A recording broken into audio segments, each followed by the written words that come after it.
When these men are blindsided by their relationships breaking up and they write about it on Reddit, I sit up and I wonder to myself as I'm reading it, what is he not telling us? Because it's inevitable, there's something missing. So this man posted in the relationship advice subreddit saying, my partner of 10 years wants to separate. I'm lost and I don't know how to move forward. So the partner, the wife is 34, he's 30. All right, he says, hi, everyone. I am completely blindsided right now. My partner and I have been together for over a decade. We have two young kids together, 5 and 1.5, a full life, a home, routine, the usual chaos. A few days ago, she told me she wants to separate, not just need space, but that her mind is made up. She says she doesn't want to give me false hope that her feelings have changed. It was cold, abrupt, and so unlike her that I feel like I'm in shock. What hits me hardest is how certain she seems. She's usually a very thoughtful, calm, long-term thinker, so seeing her make such a huge decision so quickly feels completely out of character. She's been emotionally distant and says she doesn't want to talk about things because it makes her too sad. I'm trying to respect that, but it leaves me feeling completely helpless. I'm with our youngest who is sick at home right now while she's at work. I want to support her. I want to understand what she's going through, but I also don't want to push or smother. It's painful trying to hold it together for the kids when everything feels like it's falling apart behind the scenes. We're still living under the same roof for now, and with Christmas around the corner, many family events coming up, I don't know how to navigate any of it. Part of me wants to reach out to her family for support because I feel like they have no idea what's going on, but I'm scared it'll make things worse. I'm looking for perspective from maybe people who have experienced something similar and how they navigated. For some extra context, maybe here he'll give us some foundation of why she just all of a sudden turned cold. For some extra context, the last 6 weeks have been tough. I've been let go from my job, but have income insurance for a year, so financially okay. But my wife is becoming a partner in January at her small office and have been overwhelmed with work. At the same time, they have moved office and hired 2 employees that she has been training. Outside of her work, she has been involved heavy in politics and has meetings after work 1 to 2 times a week. All this the past 6 weeks. Her reasons has also been confusing. She has given reasons initially about things we have talked about before in our relationship, our different love languages, and my inability to show her love, the way I was uncaring during our first pregnancy, having to walk on eggshells so I don't get annoyed, how she's become a person she doesn't want to be. She wants to focus on herself. She's past the spouse phase of her life. I can only express how hurt I am, full of regret about things I could have done and said before we had this chat about separation. She sold on separation and says she doesn't want to give me false hope, but I convinced her to try couples therapy in 2 weeks. She says she still loves me deeply and wants the best for me, and that she's sure I will find someone I can truly love. She says we're partners and parents for life and will always be touched until we die. I mean, maybe together till we die. Okay, so you see how he had to put in that she got a new job and she's been busy. He put that before he listed these reasons, and he listed these reasons at the very end. So he needed to emotionally set the scene of how hurt he is. And then he gets down here and then gives us four little talking point bullets. He was uncaring during their first pregnancy. What did he do that was uncaring? She had to walk on eggshells as to not annoy him. What was annoying him? Why was she doing that? She's becoming a person she doesn't want to be, and she wants to focus on herself, meaning she was probably always focused on her family and having to do too much. And that's the reason why she's past the spouse phase. She's past trying to bring him along to get him involved in participating in the family. He didn't tell us all of this. We have to kind of flesh these things out because many of these people are unreliable narrators. The very first comment says, I'm not sure how it could be a mystery to you when it's very clear through your own words that she doesn't feel loved, doesn't feel like she's safe to be herself around you, and that she has to make herself small to avoid your emotional volatility. I'm certain this decision was not made lightly or quickly. A woman choosing to leave her marriage while her youngest child isn't even 2 is a woman who has reached the very frayed end of her rope. Whatever you think you're like as a partner, she has made the calculation that you make her life worse and more difficult. It's now on you to reflect on that and hopefully make different choices in your next relationship.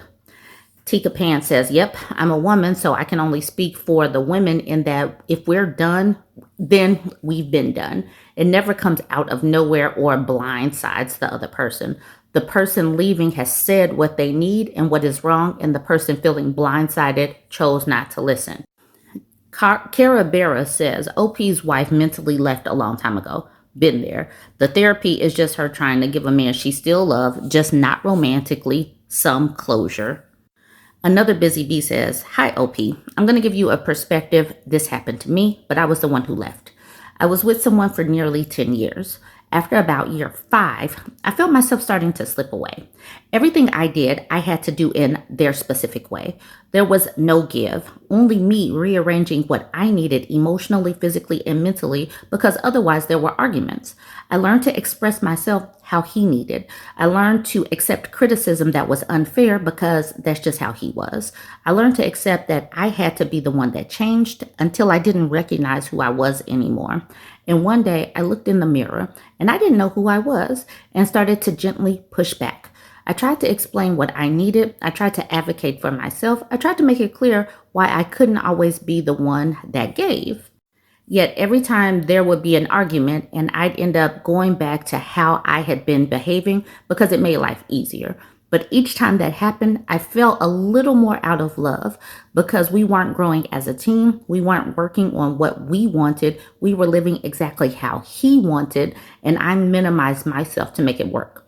And eventually, after I had tried everything for years to explain the problems and solve them, eventually, I stopped caring. It didn't matter if it worked anymore because I didn't care anymore. So I left. He was completely blindsided because everything was perfect apart from an occasional argument. But that was the problem. It was perfect for him, not for me. Sony removed myself. She says Sony, but it says, so I removed myself because clearly he was never going to change and I had changed too much. There you go. That is from the woman's side of view, point of view, even though this isn't particularly his wife's point of view. So the OP is in the comments. This person named Loose Passage says, I'm not trying to kick you whilst you're down, but if her reasons are true, then it's not all that confusing why she would be done, is it? And then the OP, Tangark, says, I guess the confusion comes from the fact that what she's saying now doesn't fully match how things have felt day to day. We've had issues in the past, sure, but recently I honestly thought we were in a better place. She never brought up that she was unhappy to this extent. And there wasn't a big fight or breaking point. So for her to go from holding it together to my mind is completely made up almost overnight is what's throwing me. It feels sudden from my perspective, even if she's been carrying it longer internally. You see, he got downvoted to hell, minus 421. Season Positive says this is almost a perfect example of walkaway wife syndrome. You had conflicts, you weren't supportive of her and didn't treat her well, and she tried to resolve things until she got tired of trying and fighting, and because there was no more fighting, he thought everything was fine. Meanwhile, she was making her escape plan. Wasted Wonderland uses this term, tolerable level of permanent unhappiness. She and her kids will be so much better off.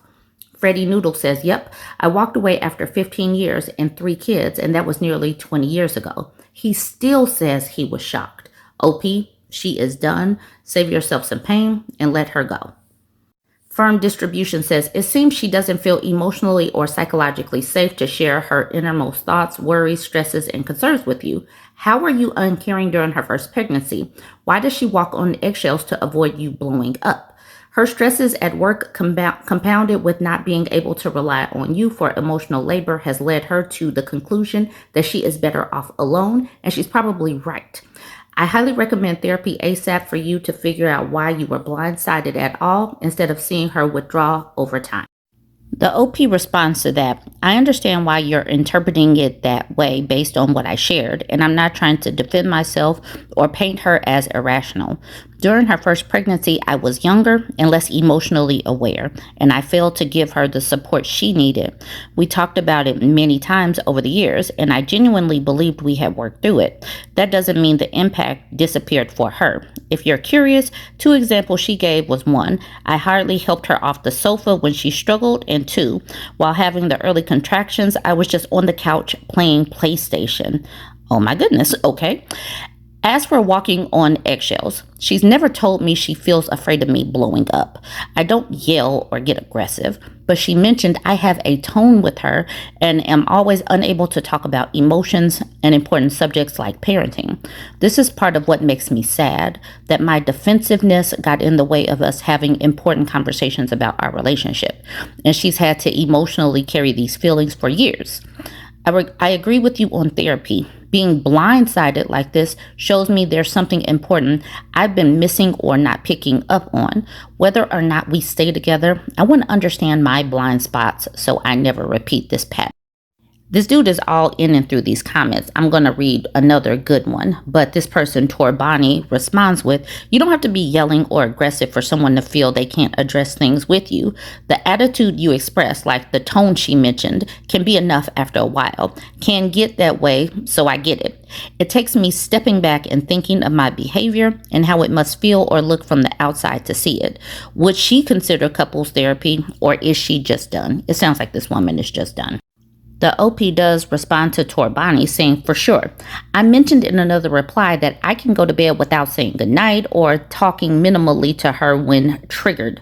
When it goes unresolved, maybe it becomes resentment. She is open to couples therapy, but only to help me understand her decision. We start in 2 weeks. These replies have been great to get perspective outside of biased ones from close friends and family. Firm Distribution says, it seems like she's done and is doing you a favor of a therapy session or 2 for your closure, but not for reconciliation. I'm sorry to say. Going forward, as you unpack the failure of this relationship, I think it's super important to understand how important communication is in any relationship. When my husband and I married 16 years ago, together for 19, had issues, I said the number 1 issue in our relationship was communication. He scoffed at me and said, no, we didn't have any issues, and what was I talking about? And since this woman gave a number that they were married for 16 years, it tells me that she also got divorced, and it's probably because of communication. So this is so interesting. When these dudes write these posts, they leave so much out, but some of them do explain things throughout the comments. So this person, Welter Sharon, says, the decision seems quickly for you. For her, this has been going on for over 5 years. You never forget or forgive the way you were treated in pregnancy and postpartum. It is one of the most vulnerable times in a woman's life. It shows who is really there for you. I spent 30 seconds looking at your post history, and there it is. You picked up running when she was either pregnant or postpartum twice. Once in 2020, and then a year and a half ago, you went for a half marathon training, which takes a lot of time. How often did you take the stroller on this 30K runs to give your wife a break? Yeah, I thought so. She has been telling you she doesn't feel loved. You were fine with that. You were fine with her living a life of tolerable misery instead of happiness. She feels unsafe around you if she thinks she's walking on eggshells. You are fine with that. Really read your bulletin points like you were the one with the reasons. Would you want to stay with someone like you? He says, I get why it looks that way from the outside, but a lot of the assumptions here aren't accurate. I didn't start running instead of being present. A lot of my runs over the last few years were actually with the stroller, sometimes with both kids. That was one of the ways I tried to give her breaks and handle childcare while also keeping myself sane. So the idea that I was disappearing for hours and leaving everything to her isn't really how it was. About pregnancy and postpartum. I fully acknowledge I wasn't as supportive as I should have been during the first one. I was younger, less emotionally aware, and I got things wrong. We've talked about it a lot, and I've been genuinely trying to do better. It clearly didn't repair everything for her, and I do take responsibility for that part. But it's not accurate to frame it like she's been telling me she's unloved for 5 years and I didn't care. We haven't been in constant conflict, and we've had good periods, normal life, shared routines, and she hasn't expressed anything close to "I'm done" until this week. That's why it feels sudden from my perspective. It's not because I think she's irrational, but because she didn't voice that she was at a breaking point. I'm not here to say I was perfect or that she's wrong. I'm trying to understand what I missed and take responsibility for the parts I got wrong and figure out how to grow from this, whether we stay together or not. And you see, this one was also downvoted to hell. I do not believe that this man has the capacity to take any kind of responsibility, because people do not understand that each of these slights grows and grows and grows. And this woman did not just all of a sudden wake up one day and say she's just done. And so many people have been attempting to explain it to this man over and over, and he's just still trying to get some clarity. So I hope that he finds that clarity in therapy, and individual therapy as well, because this woman is done. By the time a woman says "I'm done," she's probably already emotionally closed the door, because women do communicate when there's a problem. This woman communicated when there was a problem. She just finally got to that point of like, yeah, I'm completely done. She's executed a plan to walk out. Y'all go ahead and chime in. I know this was a long one.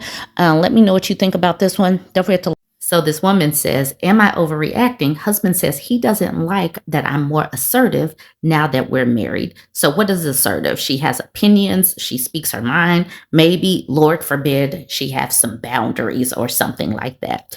But she's 29, he's 30. She says, "I have just married my husband 5 months ago. We've been together for 6 years. So they've been together since she was 23. So she was a lot younger, and maybe she didn't have the voice that she does now." All right. So she says, "We've been together for 6 years, engaged for 2 of those. Last night, my husband came into the bathroom where I was showering and asked me to help him move a fridge out of the rain. I said I would, but I will finish my shower first, as I was already soaked up. He didn't say much and left the room. I quickly finished up and came outside to assist, but he had already finished the job without me. I asked if he was okay, and he said yes. I asked again, and he confirmed, so I went inside to cook our dinner. He returned inside later and was wet from the rain and rather grumpy. He looked at me and asked if he was asking too much of me. I said no and asked him to elaborate. He then said he just didn't like how assertive I had become since we got married. It took me a second to process what he had said, and I asked if he'd like to have a shower and warm up before we talk anymore, also so I could fully process what he had said. After his shower, we talked for a while. He didn't like that I don't fold in conversations and decisions like I used to. For context, I am autistic and have anxiety. Classic people pleaser, but I have been working on becoming more sure of myself, which includes not just dropping everything for other people. He did end up apologizing for how he worded the sentence, but I haven't stopped thinking about it. Wouldn't your husband want you to become more confident?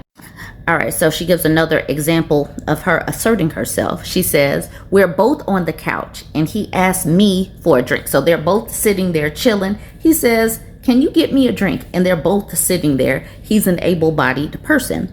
She says, "And I tell him I will get him one when I am next up.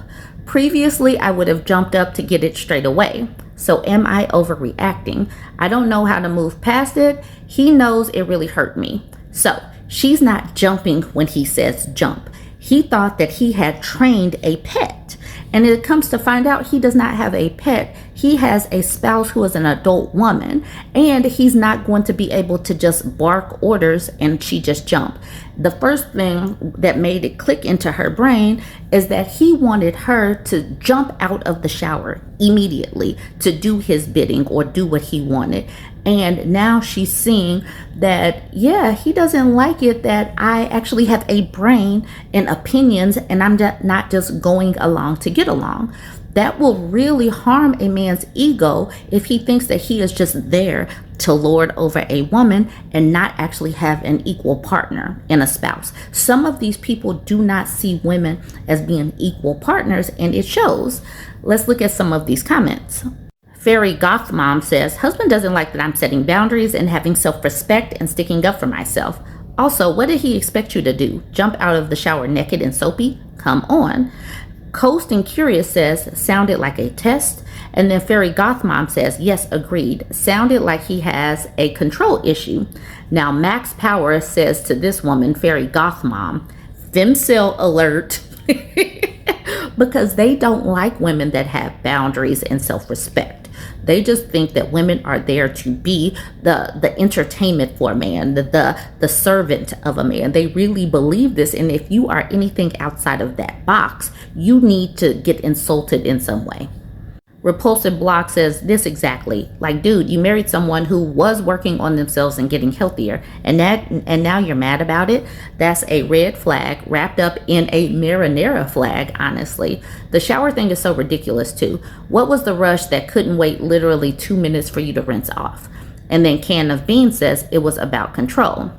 Old pasta, so we got a can of beans and then we got some old pasta saying exactly that, and it makes me angry for OP. He wants a doormat, not a partner, so he can feel big and strong. He sounds insecure. I sure hope for OP he's not heading towards that red pill stuff, because this is often where they start.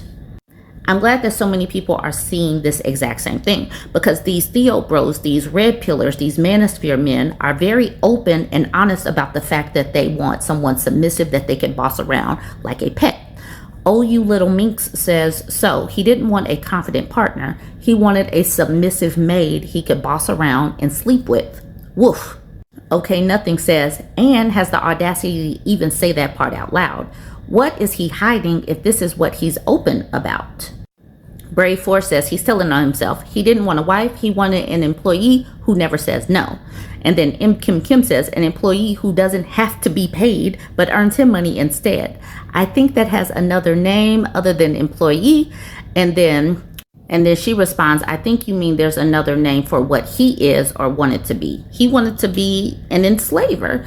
But then M. Kim says there's another name for what their relationship is. It's not even employer-employee, for sure not a partnership or marriage either. I think the one he's after is not legal. All right, so then we got illicitly. He's saying that's what all men want. Why are Western women so confused by this? I just had to laugh at that. All men want a servant. And then we got Remarkable Fig saying, so what if that's what he prefers? That's what OP was for 6 years, and then she decided to just change? OP is the issue here.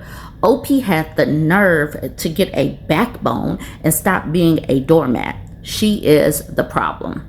And this person at the bottom says, true that, time to go their separate ways. So obviously, if she does not want to be a doormat anymore, she is part of the problem. She just needs to leave that man alone. He got the short end of the stick.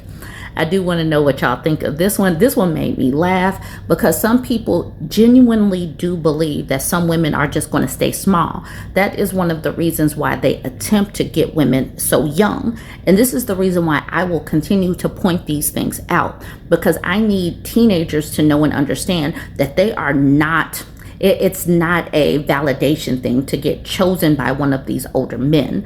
They want to choose the younger ladies so they can mold you, and they don't want you to have too many opinions of yours, on your own, or have the confidence to say no.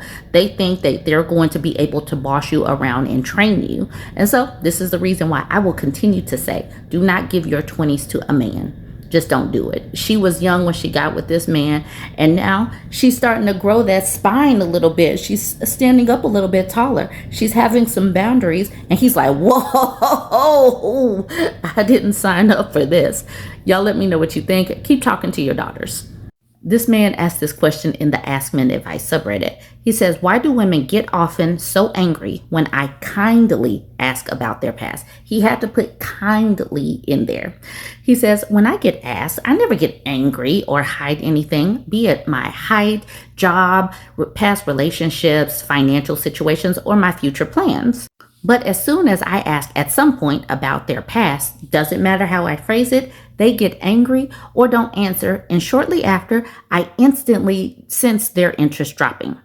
Why is dating so one-sided? Like, I'm not even allowed to ask, just provide what I have. I feel like women dictate what is allowed and not. They give the tune and kind of shadow ban certain topics. Which topics, bruh? Which topics are you asking for? This man is red-pilled. He's thinking, I am bringing the money. I want someone pure. And he's asking kindly, ladies. But I really do believe that the trigger words are popping up. The alerts are going off. The alarms are going off as to which men are red-pilled. And so the fact that he can instantly sense their interest dropping is a good thing to me. To me, as a woman who highlights red flags in these red pillars, I think that so many women across the board are seeing these red pillars for what they are based on their questions. These red pillars have like 5 different talking points that they talk about. They are always talking about their height. These men are the ones that are always talking about 666, their height, their income. The other 6, it could be one of 2 things, but I'm just going to stick with shoes, 6 pairs of shoes. They ask these same exact topics, and body count is one of them. They want a pure woman, but they also don't want a woman that's going to use them simply for money, even though they're always talking about their own money. But also they want a woman that's going to give it up between dates 1 and 2.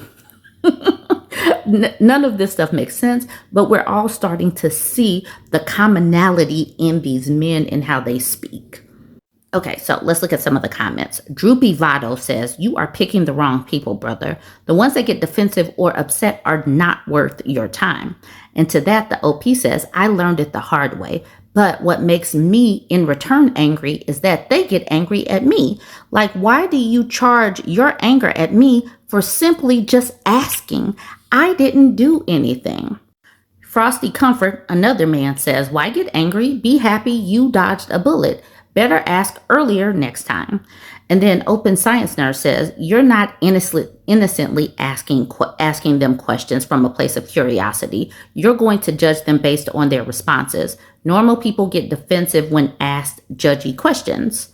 I lose interest too in that scenario. And then to make it even worse, you're an idiot who acts confused by their totally justified response. Fern Tangelo says, like, what are you asking exactly? You just asked, so what's your past like? And then Reprogram My Life says, he's almost certainly asking about body count, I'd imagine. Pavlok says, no, it couldn't be that. He very specifically said he asked kindly. You're not allowed to be upset if he did it kindly. And then Downtown John Brown says, excuse me, milady, mayhaps you would kindly share how many gentlemen have enjoyed the comforts of your nether regions. Go Telephone says, I'm going to guess it's because of exactly what you're asking and how you're asking it and about what it shows about your thoughts and values. If you could provide an example of what and how you ask, instead of being vague, we could actually help you figure it out. This woman, Vegas by way of LA, says, great response. By the way he writes it, doesn't matter how I phrase it, it shows he's asking about the same thing over and over. I'd be willing to bet what he wants to know about their past is how many people they've slept with. I really don't think he gives a crap about their childhood, what they studied in school, etc. Why this timeline, though, says it is abundantly obvious he's asking about their body count. I am not the attack says, Shows how much of a slimy person he is, though, by not being able to say it with his chest, but having to make allusions to it, in my opinion. And then this person, Careless Cat, says, Girl 1, hi. OP, hi, how are you? Girl 1, I'm good, thanks. What about yourself? OP, I'm good, thanks. How many people have you slept with? Probably. This person, Juin, says, not likely at all. And then this man at the bottom says, extremely likely, given how much red pill nonsense has rotted the brains of young men. I did want to get to this comment right here. This man says, after seeing OP respond to a dozen comments and deliberately dodge any questions about what he's asking women, I am highly confident that he's asking something that's rude and knows it, but won't admit it. This is what we call operating in bad faith. If I can get this impression of OP after reading 2 minutes of Reddit posts, I can't imagine how unpleasant it must be for the poor women having entire conversations with it. And then we have a woman saying, oh, I can't imagine it. I pay my own way on dates, except with DBs like this. If they subject me to an unpleasant job interview, they can pay for the time I've wasted sitting with them at a restaurant. This is also why everyone should get themselves to first date locations rather than being picked up at or near home, men or women. Don't want these guys, again, male or female, knowing where you live or your safe zones. So I did just want to get to this part. This dude is operating in bad faith. He's being vague. He knows why women are like dismissing him quickly.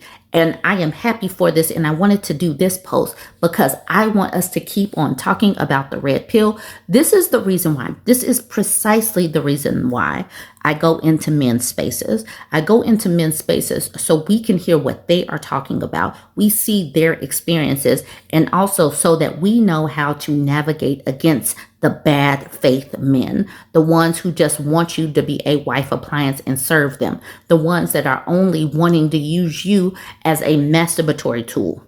We're going to keep having these conversations so you can navigate around them and make the people like the OP in this case lonelier, because many of these people don't deserve to breathe the same air as you. Join the conversation. Let me know what you think about this one. Don't forget to like, comment, and share. I know that I have shared this next video before, but I'm sharing it again because it speaks perfectly to the videos that I just played, the Reddit post that I just talked about, because men want women who are quiet, that don't push back, that don't have boundaries because they need to lord over somebody. They want childlike women who they can boss around. They don't want partners. They don't want equality or egalitarian type of relationships. They just want a servant. They want someone that they could boss around. So watch this video. You may have seen it before, and I'm just posting this here just as a reminder, and for people that might not have seen the other video or the other time that I posted it. This is powerful stuff. It needs to be reiterated so that you can see it in all of the ways that these men are operating. Let me know what you think. I want to talk about pedophilia. If the Epstein files shocked you, wait until you hear how much pedophilia our culture quietly normalizes every single day. We talk about Epstein like he was an isolated monster, but he wasn't. He was the loudest symptom of something that's been woven into our culture for generations. Pedophilia is a pattern hiding in plain sight. It's in the way we talk about women, sell beauty, and shape desire. We live in a system that grooms us to see childlike as the ideal. We don't say it, we soften it. We call it youthful, fresh, innocent, when what we're really praising is childlike. Flat stomach, no wrinkles, no body hair. Small frame, wide eyes, high voice. Tiny nose, no history, no power. The ideal woman in our culture is basically a child with a credit card. And women couldn't even get a credit card without a man's signature until the 1970s. This wasn't an accident. Men are not biologically wired to prefer children. They're socially trained to prefer women with as little autonomy, agency, and lived experience as possible. Why? Because they're not raised to partner. They're raised to conquer. Boys grow up on a diet of win, dominate, take. And when that matures, it becomes choose a woman you can manage. Not someone who challenges you, mirrors you, or matches you, but someone smaller, easier, less intimidating. Who does that resemble? A child. A child won't challenge him. A child won't outshine him. won't hold boundaries, won't require emotional maturity or growth. Men aren't taught to work with equals. They're taught to avoid them. This is colonizer psychology in new packaging. Colonizers didn't arrive on land thinking, let's build a respectful relationship. They arrived thinking, this is mine, I deserve this, I'll take this. No consent, no collaboration, no equality. It's the same mindset behind the beauty standard. It was never about beauty. It was always about control. Women with depth, boundaries, anger, or self-respect are too much. Too adult, too equal. And that terrifies men who are taught that their worth comes from domination. Starve yourself, shave yourself, freeze your aging. Erase your lines, quiet your voice, minimize your existence.